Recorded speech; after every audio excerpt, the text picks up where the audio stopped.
Everybody, welcome back to the Insiders Lounge. Today we have another episode, another special guest. Tim, first of all, how are you doing? And can you quickly introduce yourself?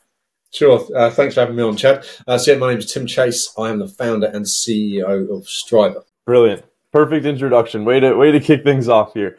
The first question I had for you, I always like to know, we're a little bit more of a soccer or football based podcast here. So I want to know, what were the first footballing memories as a young child for you? Yeah, so my first footballing memories being my first ever football match. I was 4 years old, and for some reason I was put in goal for an under-8s football match. Used to do sort of semi-structured training with my father and some friends, but I was a year below than everyone else. But he decided to put me in a game of football. And I don't know if you can see, but I have a scar above my head because I dived on the football. And one of the strikers for the other team kicked me in the face and cut my eyebrow open. And this is how long ago. So I'm 43, so this was in like the 80s, 84, maybe 85. And my father stitched it up for me and then put me back on the pitch. So that's what life was like in the 80s. You'd never get a dream about doing that. I've got 3 kids, and I would never dream about. Well, certainly they would never let me anywhere near them with a needle. But yeah, that was life. What life was like in the 80s. And stitch you back up and throw you back in. And what an introduction to football! Way to just get things going from a young age. You weren't expecting that, were you? No, not at all. All right. Well, I always like to know. There's a big focus on the educational side of someone, because there's a real contrast between people that are educated like formally in terms of a university and a college, but then we also speak a lot to people that are educated through experience and actually being able to either start their own businesses or learn through different careers. So I want to know your educational background. What was it like? Even we can start even from a younger age. Like, how were you in school, elementary school, and then high school? And then leading up, did you end up going to university? Can you give us some more context on your educational background? Yeah, so I was very much the second one. So I think a quite common story in the UK, certainly for boys, is you get to around 14, 15, doing quite well, nothing special in school, but doing okay, sort of predicted A's and B's. We have a thing called GCSEs, which is like high school kind of level. And then A levels is sort of 18. 16. So GCSEs 15, 16. So for my GCSEs, I was predicted A's and B's. But during my practice exams the year before, I predicted A's and B's. In between the practice ones and the actual ones, puberty hit in a monstrous kind of way. And my focus went from football and school to boobs and girls, basically. So I totally lost focus on football, pretty much gave up football at a high level, and my education took a downward spiral quite drastically. Looking back now, last year I was diagnosed as having ADHD, which I wish I'd known 20, 30 years ago. Would have made a definite impact on my life. I struggled really hard with reading and retaining what I was reading. But if I was interested in something, I'd know everything about it. So I think if I'd known how to manage my ADHD better rather than just thinking I was an absolute idiot, that would have changed my education background. But I always class my ADHD as a superpower because I spot patterns sort of unconsciously, and I can fix things pretty quickly. So I call it very much a superpower. It takes I can do in a day. And this is going to sound very egotistical, but it's not meant to be that. I can do in a day what would take some person in a week to do, just purely because I cut out my natural instinct is to cut out all the noise and stuff and just focus on the task and get the task. So education was pretty poor. If my children listen to this, my education was great. But yeah, it was pretty poor. I didn't know. I would have just about scraped going to university, and I didn't know if I wanted to be an architect or a psychologist. My grandfather was had his own construction businesses, building. His most notable one was building a house for one of the Rolling Stones, who then got drunk at a party, burnt it down, and he rebuilt it from exactly the same style. I think it was Ronnie Wood, maybe. Or my mother was a psychologist, and both of them I found fascinating, and obviously both of them are big influences on my life. Didn't know what I wanted to be, so I took a year out. In that year out, I set up with a friend an agency, employment agency. That went really well, and I was earning probably a decent living at sort of 21 years old. but then wanted to move on, so went into another recruit. Found out that I was good at recruitment, so went into a more sort of professional sort of industry. So that I was doing more manual labour in recruitment, the business I set up, and I wanted to move into sort of more more white collar stuff. So I went to an IT recruitment agency, and then that's where I was. Had my own, was member of the board at like 26, so that was pretty good for someone. Then was set up my own business. Sold that back to the shareholders, set up another one, sold that, set up another one, sold that, and then fell into what I'm doing now.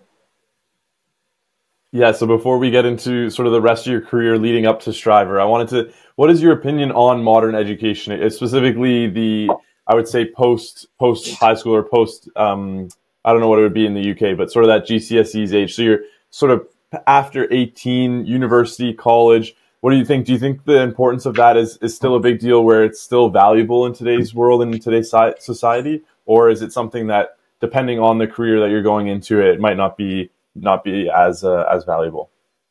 I think this could be a podcast in itself. So I think I always felt, even when I was sort of applying to universities, I was like, unless, because there was, I think it's UCAS is what the company is based. The organisation is that going to go, right, if you wanted to be a lawyer at this high profile school, you need to get these grades, and you need to have this, and so they go through sort of selection. Then they have I think it's called clearing or something. So if you don't get the grades you're predicted, so let's say you wanted to be a lawyer, you didn't achieve those grades, you can go through clearance, and it goes, right, well, you can do this for business management at this not great university, or you can do this to be a product designer at not a great university. For me, if you want to be a lawyer, doctor, vet, anything like that, you obviously need an education to do that. And I think that if you have to go through the clearance thing, there's no point in doing that. I've got friends that went to university doing this clearance thing, and like they're not even close to one. Like one did a geography degree and ended up as a policeman. Do you know? Do you know what I mean? Yeah. So I think some people just wanted to go through the experience of going to university because everybody else did. I wasn't, and I felt like a loser for not going. But I think it turned my life around a little bit. So I think there's definitely value in it, but you need to be determined. You need to know what you want to get out of it, rather than just wanting to go and get pissed and just go for the experience. Because otherwise, you're just going to come out with some debt and very little experience. Because even if you do go through the best university for become the best lawyer from an educational point of view, there's no guarantee you're going to get a job. So you mentioned the recruitment agency. I want to know, what were the first interests to actually start that? Because that's sort of a unique aspect of an industry. And then also, if you can get into a little bit more detail, what that actually looked like. I don't think anyone actually starts wanting to have a career in recruitment. It doesn't happen like that. You just fall into it and opportunities happen. I think it may be different now. I think it's 20 years since I started my first job in recruitment. So I think the industry's changed quite a lot. When I joined, it was very much the service you provided. It was the service you provided. So building a relationship, whereas now it's very little about relationships and more about legal agreements with HR departments and stuff like this. So what it entailed was me sort of going around. So to begin with, it was a manpower agency where I was going to provide, when you move house, a load of massive guys turn up and lift the heavy stuff for you. Basically, I provided staff to do that. So it was a load of my university friends, along with a mate of mine, my business partner. We provided students, mainly students and some other people, to go and help you move your house, where we train them up so they're delivering a good service. So we became very, very popular between London and the southeast of England. I kind of realised that I had quite a good knack for recruitment, so I wanted to sort of apply what I'd learned there to doing it for high-level IT professionals. So I worked for a company sort of locally called DGH Recruitments, and they trained me up. And then I learned what I had there. So that was when I was about 26. I started to get some real urges from an entrepreneurial point of view about wanting to disrupt the recruitment industry and do loads of things like this. So that's where it happened. So going and providing staff to companies, providing IT staff to their companies, and then it moved on to sort of more high-level CTO type stuff and a more headhunting type of capacity. So we're going to flip into the current day, the present day, and what you're doing now. So for those the listeners who for those who don't know who Striver or what Striver is, can you give a quick rundown of what it is, where the project came from and how you first started it. So yes, so Striver is the world's first abuse-free social media platform. So quite bold claims right from the start. So with my co-founders, I'm very, very lucky. And it always sort of, at certain points of the day, I always have a chuckle at myself going, how am I working with these people? So my co-founders are Gilberto Silva, who was an Arsenal Invincible and a World Cup winner of Brazil, and Roberto Carlos, who takes a good free kick. So those are my two co-founders, which is very, very bizarre because I remember hating Gilberto Silva because I was a Chelsea fan, and Gilberto basically single-handedly destroyed many games of Chelsea versus Arsenal and destroyed all of our attacks. So I hated him. I didn't hate him. I hated him. And then Roberto Carlos, remember when he scored his free kick in 1998, and then everyone in the world, I think, was trying to recreate Roberto's free kick. I later found out about 3 years ago why that happened. If you don't want to know why it actually happened, put your fingers in your ears now, because I'm about to say why it actually happened. It's 1, 2, 3. Here we go. So we were on a podcast, me, Gilberto, and Roberto, and Gilberto said, I've seen you practice that free kick so many times in training. How come it worked that day? And Roberto said, because the wind was in the right direction. That was it. So might have ruined a few people's childhoods there, but that's why that free kick works. Although you could also say that it's Roberto being incredibly humble, which is quite possible. Yeah, so that's what Striver is. So we use AI to not remove hate, we stop it even happening. So unlike existing platforms, we moderate content before it goes live. And that's from your profile picture to your bio, any comments and any videos or any content that is uploaded is moderated first. Now, the reason we do that is footballers have had enough of social media. They don't want to do it. They have no interest in doing it. They get so much grief and so much abuse. It's just not worth their time. In fact, confidentially, don't sound confidential on the Picecast, but there are big players actively seeking legal action to remove themselves from the big contracts they have because they just can't be bothered with it anymore. It's affecting their real game performances or in-game performances, and they go, I'd rather give £10 million back.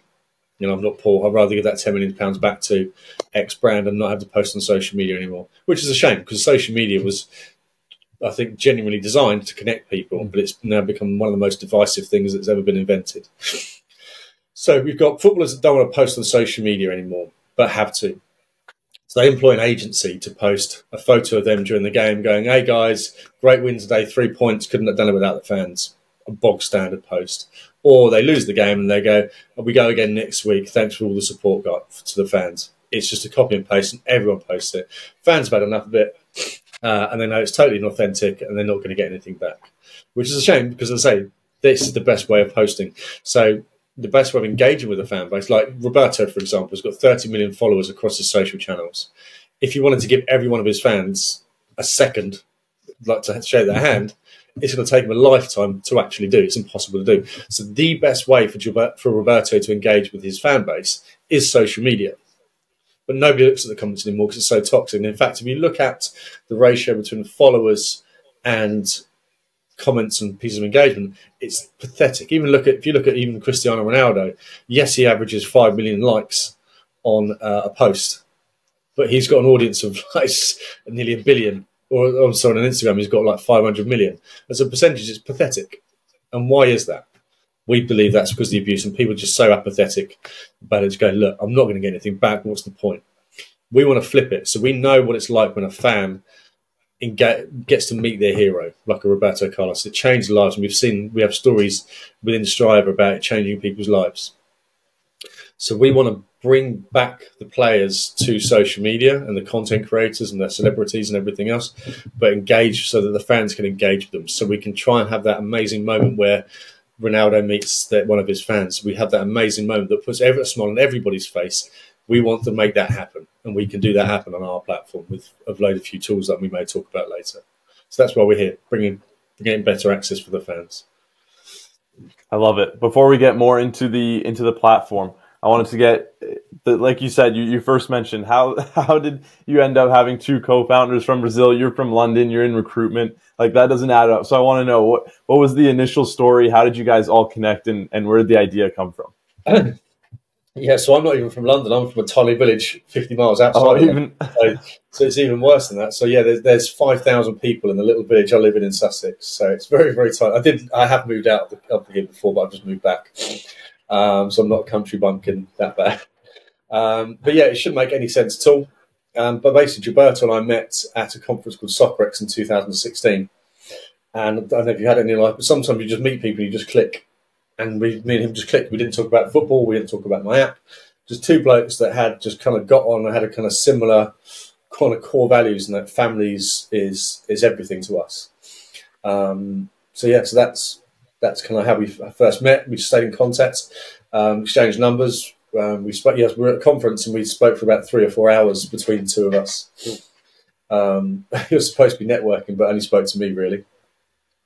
We exchanged numbers. Whenever he was in London, he would send me a message, and we'd meet up for lunch or dinner or something. And then after a while, he said he was moving to London, and I suggested maybe you should do a podcast. And he went, only if you do it with me. So we started doing a podcast. Then he started getting more involved in what the business was, and it's just been a slow progression of him doing a few more things over the last 7 years we've known each other. And now I've got a 1-year-old daughter, and he's her godfather. That's how close we are. So that's how close our families are, because we're on family holidays together. You know, all my kids know him. In fact, I've got my middle child was born just as I was doing the podcast with Gilberto. And Gilberto has a beautiful Brazilian accent. So to relax him in the car, with my son in the car when he was born, we used to play my podcast because it was Daddy's voice, but also this beautiful accent that Gilberto has. Anyway, fast forward that to when my son was about 2. He heard me on the podcast, filming one of the podcast episodes because it was COVID. And he went, "Who's that?" I went, because he recognised the voice. I was like, "Oh, that's Gilberto." And he went, "Joe Potato?" I went, "No, Gilberto."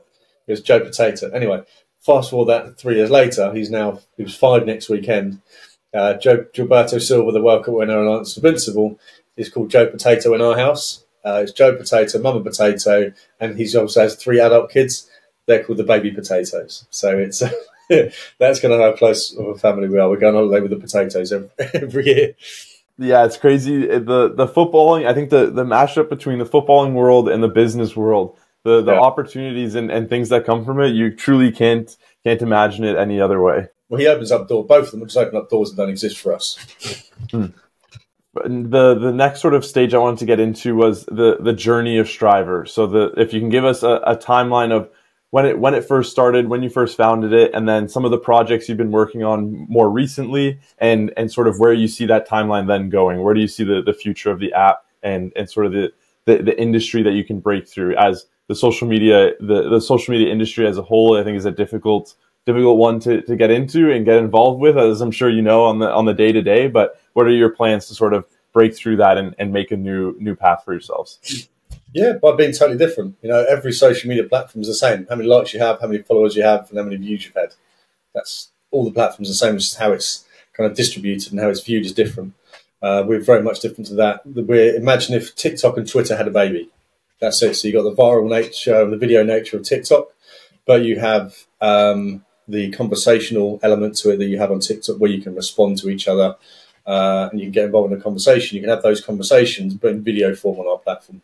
And those video forms could well be with a famous footballer or a content creator, so everyone can jump in and have a conversation. So yes, that's Striver. Sorry, I forgot your second question. No, it's okay. The timeline and sort of what your current the projects you're working on, and then the future of the app. Yeah, so we launched our MVP in November last year. It was supposed to be a little quiet launch with a few people in, but we've kind of blown up and are talking to FIFA, UEFA, loads of Premier League clubs, 29 of the biggest brands in the world. We've got 35 ambassadors, which have an audience of 89 million. So it's kind of running away by itself a little bit organically. So that's fantastic. I think within 3 years' time, we will be going into another sport. We're looking to dominate football to begin with. And then we may well expand into other industries. But my plan was for it to be a general social media platform. I think the world could see an abuse-free social media platform. I think it will go very well, allowing everyone to have a voice rather than just the people that are brave enough. And then you mentioned the aspect where it was sort of built for footballers the abuse side where they're clearly struggling with that across Instagram and so on. So you've been able to allow them to kind of unlock this new space where they can feel more comfortable posting, sharing, and reacting with fans, with different people from around the game. I want to know from the user's perspective that isn't a professional footballer, if they're a general user of Instagram or TikTok or whatever it is, what would make them want to now join Strivr? Or if you can sort of get in the boots of someone who might be a potential user of your app, I would love to hear sort of your perspective on why you think they should join. Yeah. So imagine if obviously on other social media platforms, I don't want to pick a fight with some of the richest people in the world, so I'll just say all other social media platforms where you can pretty much say whatever you want, as rude, as racist, as homophobic, as abusive as you want. You can pretty much say whatever you want. But no one's going to listen to you because everyone knows it's just an echo chamber of negativity and harassment and abuse. And nobody posts and nobody responds to each other. We've seen that through. In fact, here's some interesting stats. So, do you know the most engaged social media platform in the world at the moment is TikTok? Yeah. What percentage of users do you think post on TikTok? If it's the biggest one, it's the biggest one. So, what figure do you think is the percentage of users that actually post on TikTok? I would say, just as a guess, 30 to 40%. So the biggest one in the world, 2.6%. Wow, madness. Right. Then Instagram's next, 0.16. Next one is Facebook, 0.15, and Twitter is 0.015. So not even 1% of the other platforms post. Why do you think that is? I would lead to the general. You mentioned, I think, in the past where you were saying it's based on likes, follows, and comments. And I think if you're just not getting that interaction from the start, then why bother posting? True, but I think that's your partly right, and I think there's a few sort of parts to this. My part is that I think so posting on social media is worse than public speaking for most people. So I get to talk on stage quite a bit. I'm quite lucky that I've got a World Cup winner next to me that I can just throw under the bus if I struggle. But generally speaking, if I'm speaking to an event with a few thousand people, they all there of their own free will and want me to succeed. Right? So if I start messing up my talk or whatever, it's the general will of the audience to me to kind of fix it and come back stronger. If I'm doing an Instagram live or I'm doing something on social media, it's the will of the audience for me to mess it up.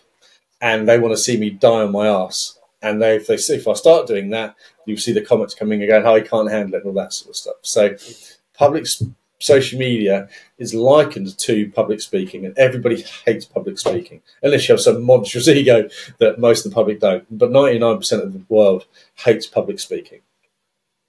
So if you then move that into posting on social media, where when I talk at maybe 30,000 people or 10,000 people or 5,000 people, if I'm posting it on social media, that's the potential to go to 4.8 billion people.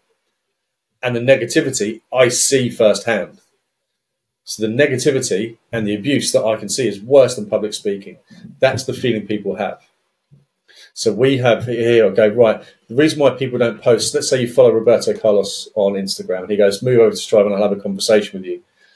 There's still too much of a gap to do to get them to follow Roberto on Instagram to respond with a comment on Strivr. So we've got to add lots of little tools in between to get them to that point where they're happy to post a video. So that's our job, is adding lots of little tiny things in place to make people more comfortable about posting on social media and to tell them it's a safe environment here. You're going to get more back. So that's the first thing. The second thing, why would you come over to Strivr? Well, because of everything I've just said, footballers don't even look at it. So you can post whatever you like on, let's say, Twitter. Post whatever you want on Twitter. I think Sol Campbell is such and such. Or I think Gilberto Silva or Roberto Carlos is something really offensive. Cool, you said it. Congratulations. What do you expect to come from that? Blocked, ignored? Nothing really. But if you post on social media, on Strivr, saying, "I don't think Roberto Carlos was the best Brazilian left-back ever," it's very chance that a load of people come back and ask you why that is. And they go, "Well, do you know what? I think Ashley Cole is a better left-back than him."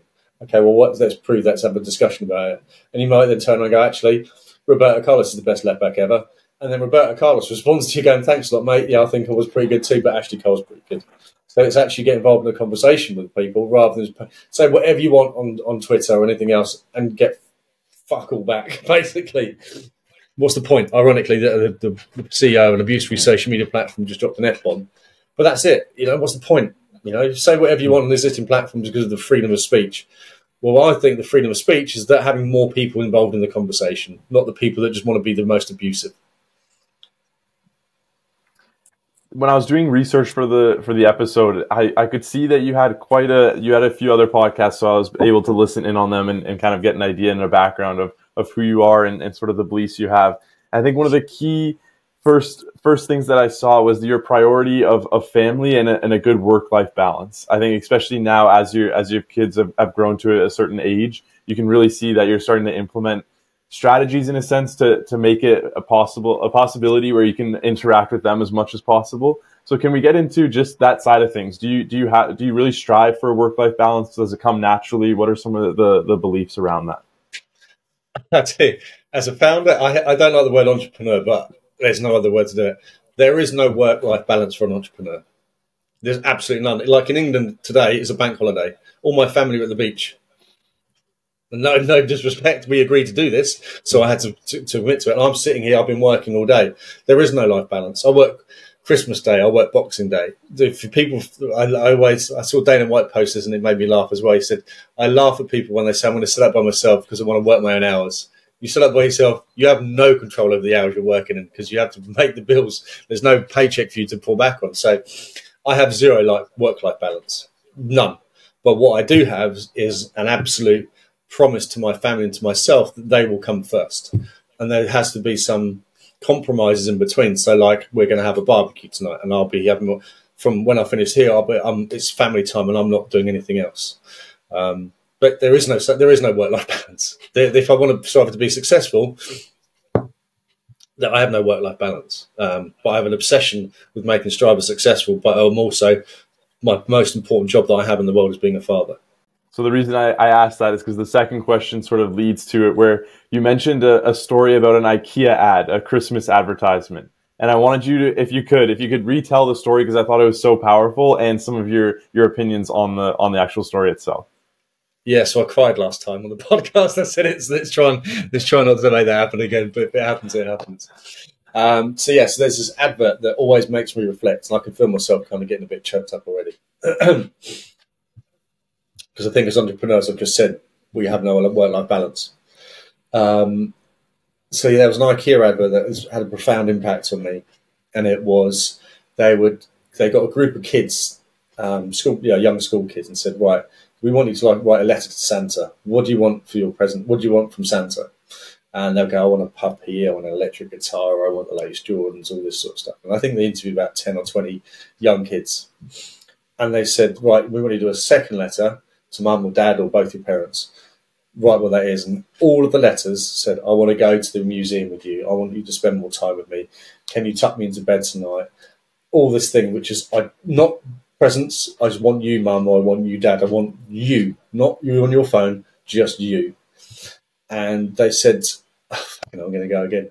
They said, you can only send one letter. What letter would you like to send? Every single child said, I want to send a letter to my mum and dad. That's it.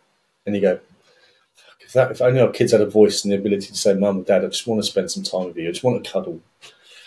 That maybe that stuck with me. And I think I was probably my first child had just been born then, but that stuck with me and it still sticks with me. So yeah, Google Christmas advert, if you want to make yourself feel really guilty. But yeah, it goes to show that for very little what I do, if I just sing a song to one of my kids at bedtime, that's going to stick with them. And that's the important thing about what I said. I'm happy to. I have no work-life balance, but I'm very conscious about having moments with my children that will impact them. Not buying an electric guitar or a puppy or whatever, but singing at bedtime, making sure we laugh. Like this morning before I went off to work, I made sure that I made all my children laugh uncontrollably so that they were almost sick. Because that's the thing they're going to remember. Not that Daddy wasn't at the beach today. It was Dad made me laugh so much that I snorted orange juice out my nose. That's the thing that makes me happy.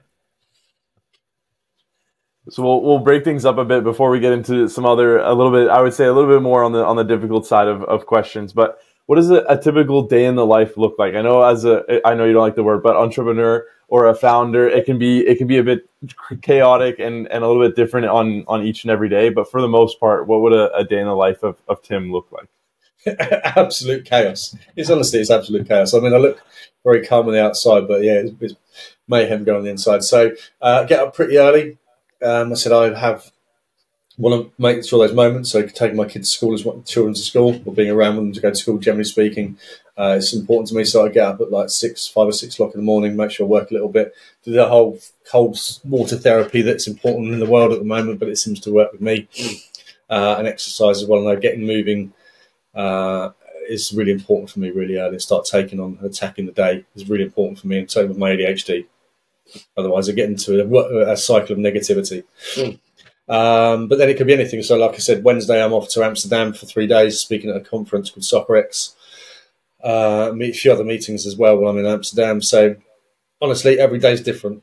Every day is totally different, and it's basically strap yourself in because we don't know really what's going to happen. But yeah, generally speaking, it's a mixture of presentations, meetings, talking at conferences, and a lot of traveling. And routine based, what would you say is the most important part of your routine? Is there something that you really strive like each and every day, whether it's the cold water therapy or something specifically where in order to, once you do that, you feel like you can kickstart your day and you're ready to go? Yeah, exercise and cold tub or cold shower before my way. Yeah, doing those two things means I'm ready to take on the world. So it's definitely those two. And what would you say brings you the most joy or fulfillment in life? We started asking this question recently, and I really wanted to know and kind of deep dive a little bit into the true personality of our guests. So what brings you the most joy or fulfillment? It can be career-wise or even just family, personal life, so on. Just having fun with my family.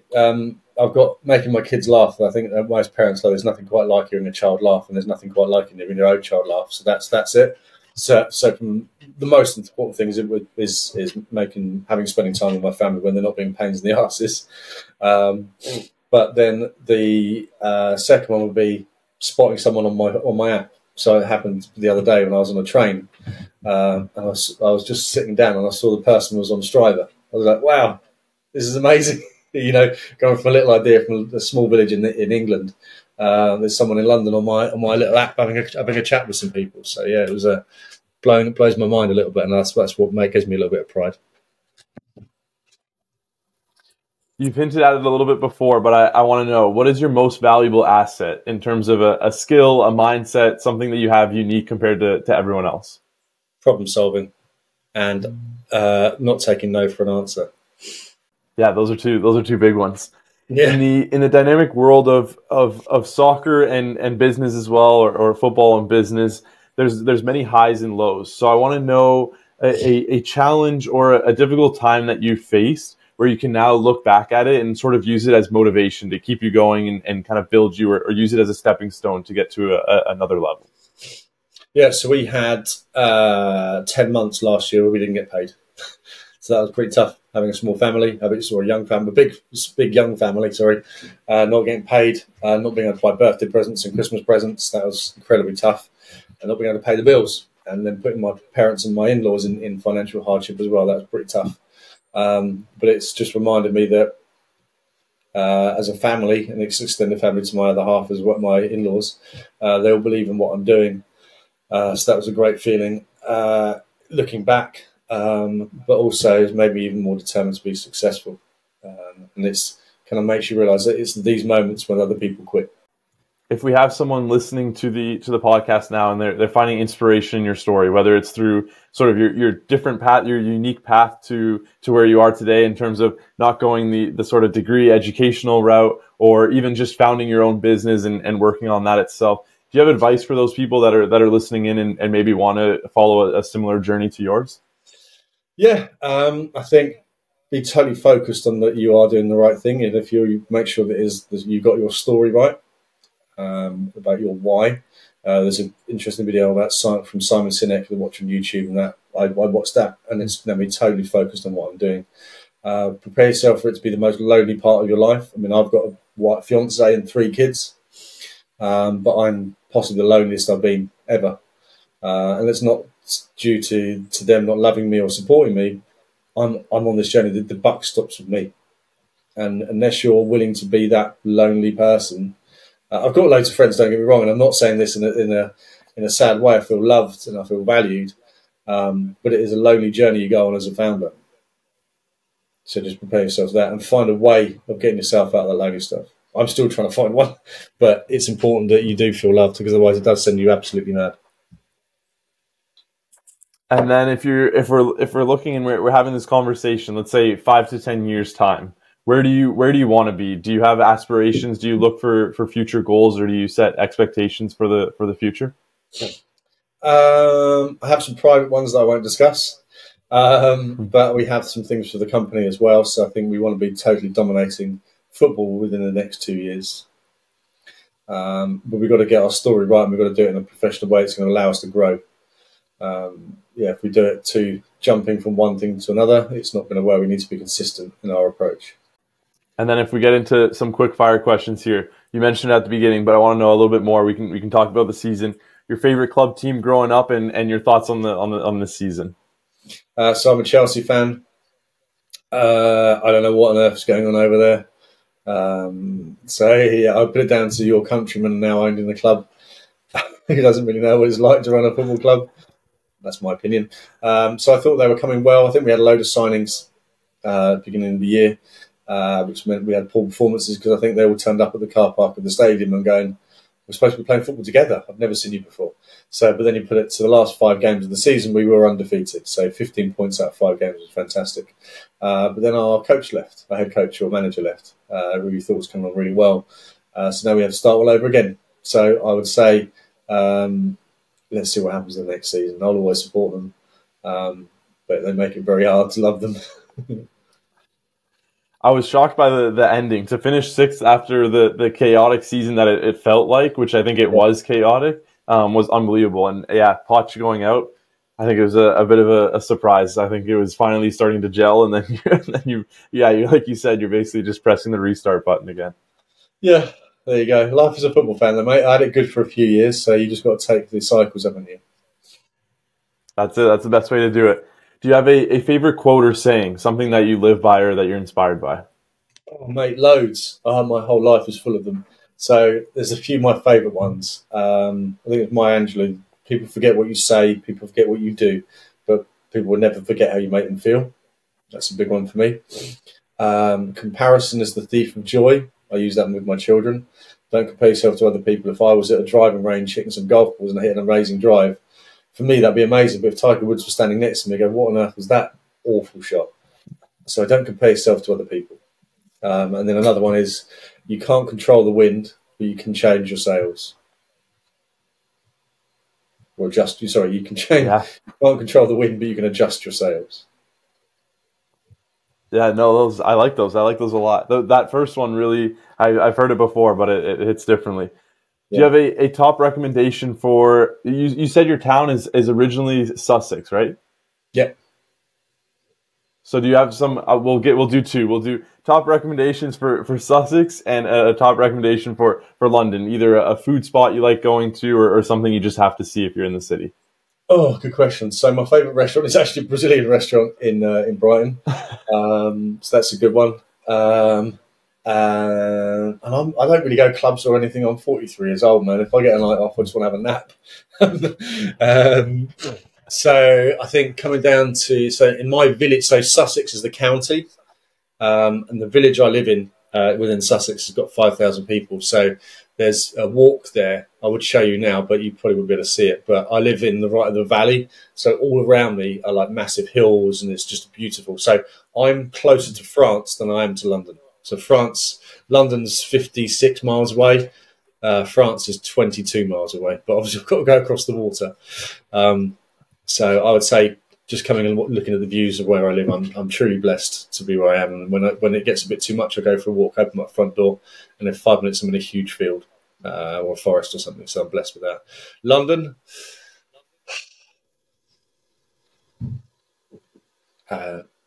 What would I say in London? London Dungeons is quite a good show. Something like the London Dungeons, if you really want to see what it's all about, all the usual Buckingham Palace stuff. Tower of London, there you go. Tower of London. One of my mates is one of the beef eaters there. So that's what I would recommend. The story behind London Towers, the Tower of London, sorry, is fantastic. And then, are you a big reader? Do you have a favorite book or something to recommend? So, because of my ADHD, I can't read. Sorry, I can read, but I can't read any books because my mind pings off in different directions. So to read one page would probably take me about half an hour. But I do listen to a lot of audiobooks. So Start with the Why by Simon Sinek is a great one. Monetization Revolution is another good one. And Shoe Dog. Shoe Dog I've listened to so many times, which is the Phil Knight one, which is an unbelievable story. In fact, we listened to it, the whole family listened to it driving to Devon on a 5-hour car trip, and then we listened to it all the way back as well. Is that good? So yeah, Shoe Dog would be my personal recommendation. And then do you have some favorite hobbies? Something where if you just need to, like you said, you go for a walk sometimes, but do you have other ones where if you just need something to take a break or just have some time off? What are your go-to hobbies? As I said, I have no work-life balance. So I love golf, and I've recently started fly fishing to connect again with my father. So far, I haven't played golf since June last year, and I've been fly fishing for one morning since June last year. So I don't think I really have a hobby. I think you need to do it a bit more regularly to class as a hobby. But yeah, fly fishing and golf, and in fact now smoking Cuban cigars as well. Again, I haven't done that since about June last year. But yeah, those are my top three. So if there's any sponsors out there that want to throw some product my way, I'm happy to take it. And the last one here, if you could sit down with one person football related and then also one person non-football related for dinner, dead or alive, who would it be and why? Great question. Dead or alive? Dead would be Diego Maradona, to find out if he really did handball it and he intended it. But that's from the football world. Who would it be from there? I think something like someone like Nelson Mandela or something like that would be an interesting one. Me and my other half, we do this when we're drunk and we're struggling with stuff to talk about. We go, right, what 5 people would you want around the table? Brian Clough would be the football one. Brian Clough, the old man manager, who would be my football one. And then Al Pacino would be my non-football one. Yeah, it's always fun to imagine that sort of table. Just putting the group together would be a crazy conversation. But yeah. Listen, this was a great conversation, Tim. I really appreciate your time. Do you have any last words, and then we can wrap things up here? No, thanks a lot. But thanks a lot for inviting me, Chad, and thanks a lot for your time, and thanks a lot for listening to my nonsense. No, it was brilliant. I enjoyed it. It was really good. And listen, we'll speak soon, and I'm looking forward to catching up again soon and seeing the journey of Striver and everything else that you got going on. Nice. Thanks for your time, Chad. Cheers, man.